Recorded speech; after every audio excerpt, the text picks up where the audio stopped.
Bismillahirrahmanirrahim. Allahumma salli ala Sayyidina Muhammadin al-Fatihi lima ughliq wal khatimi lima sabaqa wa nasiril haq bil haq wal hadi ila siratikal mustaqim wa sallallahu alaihi wa ala alihi wa sahbihi haqqa qadrihi wa miqdarihil azim. Allahumma salli ala Sayyidina Muhammad wa ala ali Sayyidina Muhammad kama sallaita ala Sayyidina Ibrahim wa ala ali Sayyidina Ibrahim wa barik ala Sayyidina Muhammad wa ala ali Sayyidina Muhammad kama barakta ala Sayyidina Ibrahim wa ala ali Sayyidina Ibrahim fil alamina innaka Hamidum Majid. Ilahi anta maksudi wa ridhaka matlubi atini mahabbataka wa ma'rifataka ya arhamar rahimin. A'udzu billahi minasyaitonir rajim. Bismillahirrahmanirrahim. Qul huwallahu ahad. Allahus samad. Lam yalid wa lam yulad wa lam yakul lahu kufuwan ahad. Alhamdulillah wa syukur ala ni'amillah. Para sahabat sekalian, harus berhati-hati kita dari apa-apa yang Allah berikan kenikmatan, Allah berikan kesempatan. Allah berikan kemarin khususnya sebuah harapan ingin ampunan atau syafaat dari Kanjeng Nabi. Kita membuatnya Maulid Nabi dan haul para masyaikh terdahulu, khususnya Syekh Abdul Qadir Jilani Al-Baghdadi Quddasallahu sirrul aziz, Syekh Bahauddin Syekh Sabandi, dan Syekh Nurun Naum, Syekh Surya di Praja bin Haji Agus Tajuddin.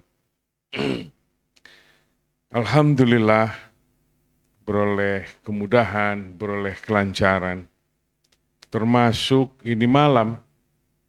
Jangan lupa kita diberikan kesempatan masuk ke dalam khalaqul dzikir yang Rasulullah sendiri menyebutnya adalah Raudhah min Riyadil Jannah, salah satu di antara taman-taman surgawi. Betapa kita diberikan kesempatan berkumpul, masuk, menghamba-hambakan diri kepada Allah Ta'ala, membuat sebuah khalaqah atau lingkaran orang-orang yang berzikir, atau khalaqah ilmu pengetahuan. Ya, tadi saya Jordani Salam membacakan surat kitab Ihya Ulumuddin yang sudah berapa bulan kita mengolah tentang berburuk sangka yang urusannya diawali dari lisan. Lisan lalu bercabang karena salah satu corong untuk menghadapi hidup di dunia ini, kita sedang hidup di alam semesta ini, di dunia, dan hidup harus dalam peribadatan karena perintah Allah Subhanahu wa Ta'ala. Dan kita harus patuh melalui yang diajarkan oleh Rasulullah sallallahu alaihi wasallam. Betapa beratnya sesungguhnya hidup di atas dunia ini, yang setiap tahap demi tahap adalah dosa demi dosa. Tetapi banyak juga orang yang berpikir seolah-olah amalannya sudah banyak. Itu tidak disadari. Tetapi ini adalah salah satu sangka. Sangka terhadap diri dan harapan-harapan. Ini dia. Berupa tulul amal. Angan-angan. Jadi sangka itu ada ya sangka buruk juga, ada sangka baik. Dua keadaan ini masing-masing mempunyai sebuah keadaan keberbahayaan di dalam kehidupan kita sebagai manusia yang terus-menerus harus patuh kepada Allah Subhanahu wa Ta'ala. Tetapi di dalamnya ada hijab-hijab. Banyak kita beribadah seolah-olah kita adalah ahli ibadah. Banyak kita melakukan apa-apa yang dianjurkan oleh Allah Subhanahu wa Ta'ala. Entah itu berupa riyadhah, melatih diri, memperketat peribadatan, berupa dawamul zikri wa dawamun ubudiyah, atau apapun berupa yang kita lakukan, kadang-kadang kita bersangka juga bahwa seolah-olah kita sudah menjadi orang baik. Sisi buruknya tetap ada, karena syaitan tidak pernah berhenti di dalam hati. Apalagi berburuk sangka yang buruk terhadap orang lain. Zahiran wa batinan. Termasuk sir di dalam hati. Inilah dia orang yang berijazahkan asrar, ilmu asrar. Yang paling diutamakan adalah keberbahayaan yang besar ini. Tidak berburuk sangka. Tidak melontarkan sesuatu yang kurang baik pada lisan kita. Agar itu teramalkan dawam sepanjang kehidupan. Para sahabat sekalian, apabila seseorang terjaga lidahnya, saya suka mengajaknya, bahasanya seperti itulah. Ayo kita coba di dalam satu hari. Adakah amarah yang keluar, terlontar melalui lisan kita? Lalu bertahan 2 hari selamat. Seminggu bisa tidak pernah marah. Karena kita waspada terus. Jangan sampai nafsul imarah, jadi golongan nafsul imarah berupa kejahatan-kejahatan, kesenangan-kesenangan diri. Salah satunya adalah amarah, ketidakmampuan menahan diri. Apabila itu ada kemampuan seminggu saja, kita bertahan dan Allah memberikannya kemampuan. Tidak amarah. Dia sudah berbeda dari manusia-manusia pada dasarnya. 1 minggu. Apalagi 1 tahun. Disinilah riyadhah berjalan. Melatih diri, menahan diri. Jangan sampai ada imarah keluar. Marah bahasa Indonesia. Sesungguhnya nafsul imarah itu banyak.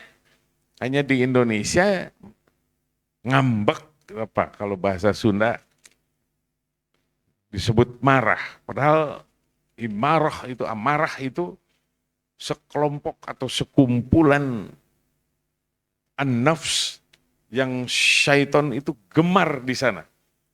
Karena pada dasarnya manusia awam sebanyak apapun peribadatannya diganggu dia. Dan apabila masih menggeliat jenis-jenis nafsul imarah ini, salah satunya adalah marah keluar, bahasa Indonesia marah, maka kita tetap menjadi manusia awam yang berada di tingkatan paling bawah. Dengarkan baik-baik ini. Yang kedua adalah buruk buruk sangka. Buruk sangka itu berkait erat dengan amarah ini, yang bahasa Indonesianya amarah. Buruk sangka ini sangat erat dan bertaut beriringan. Syaitan di sana sangat kuat menggoda manusia. Inilah dia manusia yang keadaannya hidup di atas dunia ini. Salah satu keberbahayaannya saja adalah yang seperti itu. Yang kadang-kadang kita tidak berdaya menahan amarah ini. Yang kadang-kadang tidak berdaya dan tidak ada di dalam kewaspadaan. Sehingga berburuk sangka kepada orang lain. Sekecil apapun kita lontarkan. Entah itu dikatakan kepada orang lain yang sama dengan ghibah. Yang tadi disebutkan di dalam kitab itu buruk sangka di dalam hati saja haram hukumnya. Apalagi dilontarkan kepada orang lain. Judulnya sudah berbeda, ghibah. Ini adalah pengajian minggu-minggu bulan-bulan lalu. Yang dosanya lebih keji daripada berzina. Ini dia yang jarang kita laksanakan. Yang jarang kita tahan, yang jarang kita mujahadah, membuangnya dari dalam hati. Tidak sadar, kita hanya memikirkan seolah-olah kita adalah ahli zikir dan ahli ibadah yang kuat. Karena yang digembar-gemborkan adalah yang menyentuh angan-angan tadi. Bila engkau begini, pahalanya akan begini dan begini dan begini. Bila engkau begitu, pahalanya engkau yang begini dan begini. Tergiur. Apa yang tergiur? Hatinya bergerak. An-nafsnya bergerak. Sehingga dia tergiur oleh amalan-amalan pahala-pahala itu. Yang sesungguhnya boleh dan benar. Sehingga kita menjadi rajin. Tetapi sangat licin di dalamnya. Kita terpeleset ke dalam keberbanggaan dan merasa kita menjadi ahli ibadah dan sudah banyak pahala kita. Ini tidak disadari.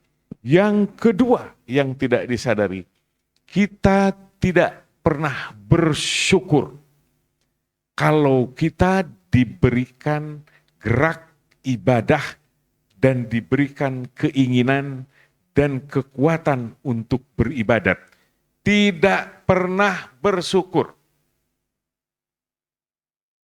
Ya Allah, alhamdulillah aku dijadikan oleh Engkau menjadi semangat aku beribadat. Alhamdulillah, alhamdulillah, alhamdulillah. Jarang manusia ke arah sana.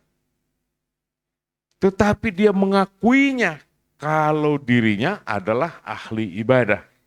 Sahabat sekalian, sesuatu kejahatan terbesar menyingkirkan Allah Subhanahu wa Ta'ala yang sesungguhnya itu seluruhnya dari Allah ditakdirkan, termasuk kita yang sedang berada di tempat ini di dalam halaqah zikir. Maka saya tadi mendahuluinya dengan bersyukur kepada Allah Ta'ala berada di dalam halaqah zikir saat ini. Bila tidak, mungkin kita sedang di mana dan sedang apa gerangan. Inilah salah satu kebertautan angan-angan kita. Oh, kalau begitu begitu susahnya hidup ini. Benar. Karena syaitan itu lebih jeli dan lebih hebat daripada kita. Tetapi kita mempunyai Allah Subhanahu wa Ta'ala dan minta tolong. Setelah Allah menolongnya, setelah Allah membantunya, jangan kita mengakuinya. Betapa dunia ini sebagai penjara. bagi orang yang beriman. Salah satu hadis menyebutkan seperti itu. Penjara, ini sijnul mukminin ini. Dunia ini. Tetapi surga, Jannatul kafir. Surga kalau bagi orang kafir, seolah-olah tidak ada apa-apa hidup di dunia ini. Tenang aja. Merasa sudah ada yang menebus dosa-dosanya. Kalau orang Sunda bilang, damang we hirup teh. Tidak seperti itu. Kita ini terus dipepet oleh syaitan. Dan kita harus terus menerus dalam keadaan berzikir dan mendekat dan mendekat. Taqarrub ilallah. Ini dia keberbahayaan. Sesuatu yang kadang-kadang kita tidak menyadarinya.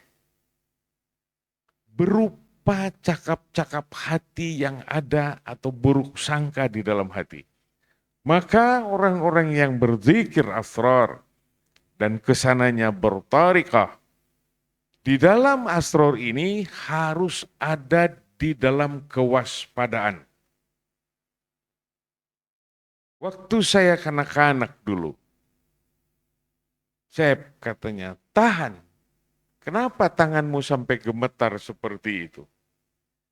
Keluarkan saja air matamu, katanya. Kalau engkau marah atau bersedih, merasa engkau terhina. Karena engkau akan dikasihi oleh Allah Subhanahu wa ta'ala. Orang yang menahan amarah seperti itu menjadi kekasih Allah.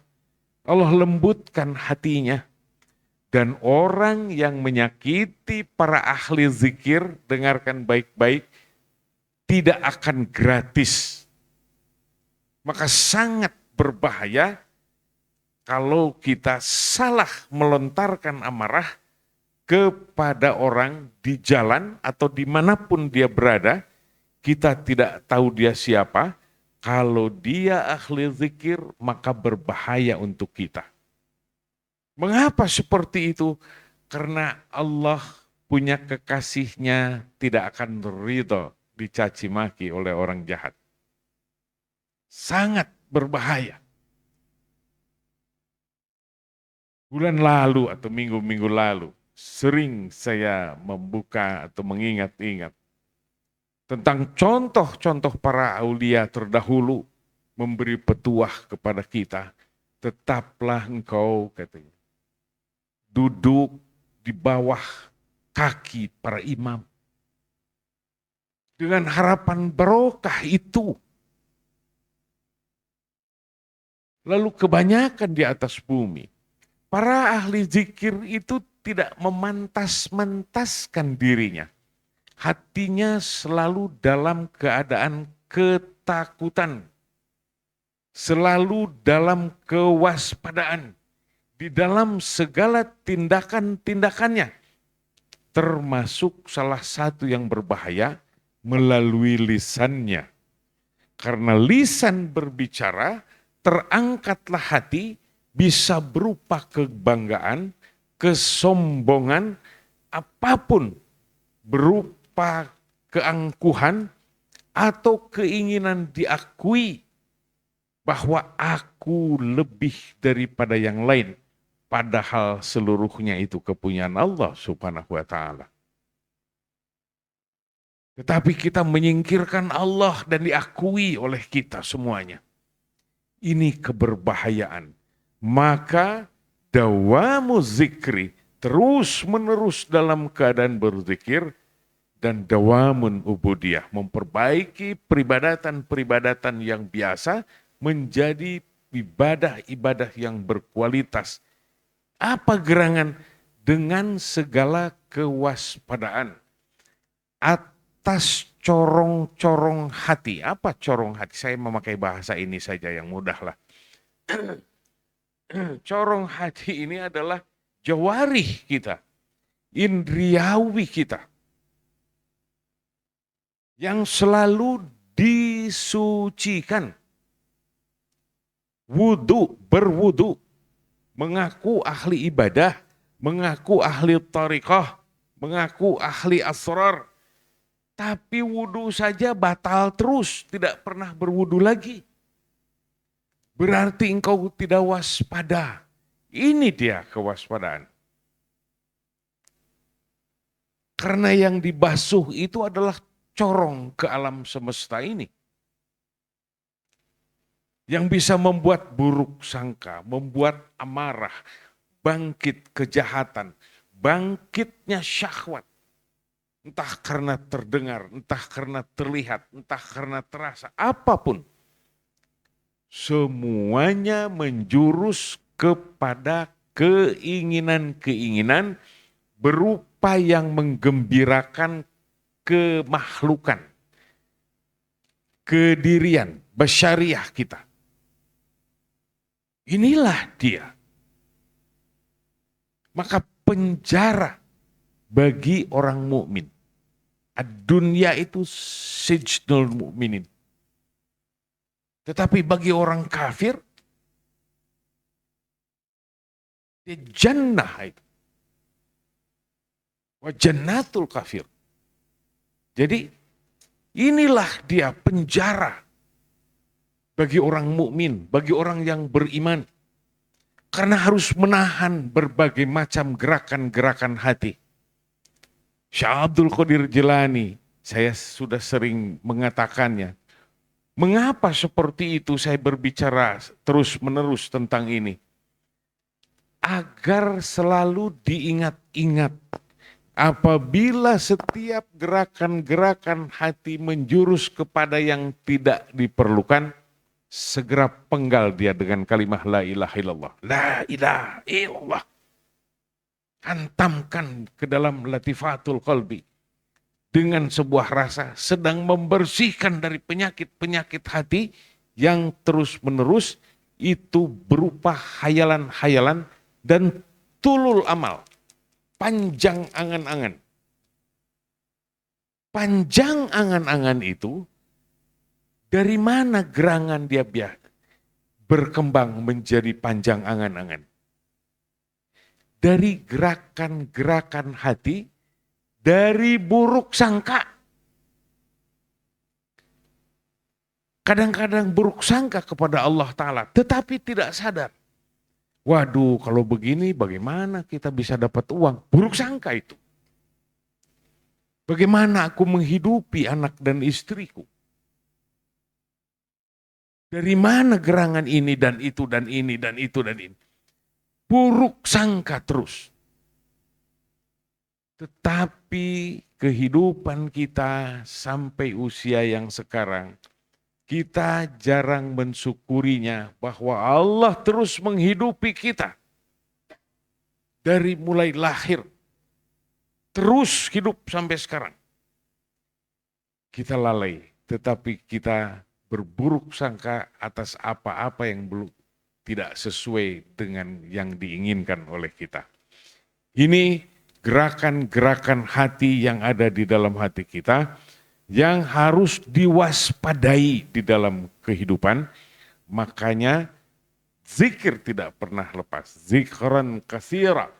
Dan dawamu zikri, terus menerus dalam keadaan berzikir, bergantung dan mengingat kepada Allah Subhanahu wa Ta'ala, agar gerakan-gerakan hati kita melalui jawarih tadi yang saya menyebutnya sebagai corong penyebab gerakan-gerakan hati ke arah keburukan, ke arah keakuan, ke arah kedirian, segera diisi dengan zikir. Agar Allah mengampuni kita, agar Allah memberikan kasih sayang kepada kita, agar bahasa-bahasa di dalam sholat kita bersambut. Maka itulah dijadikan rukun kita, menjadi sholat kita kepada Allah Ta'ala, tanda kepatuhan, tanda kita menjadi budak sejati di hadapan Allah Ta'ala, agar kita beroleh kesentosaan nanti untuk di akhirat. Inilah dia keberjuangan, inilah dia riyadhah wa mujahadah. Apa yang harus kita lakukan terus menerus di dalam detik demi detik sampai kita mampu bertahan dan menjadi jubah kita di sepanjang kehidupan kita. Hati kita selalu bergerak menurut kehendak Allah dan ditujukan kepada Allah Subhanahu wa taala. Amin ya Allah ya rabbal alamin.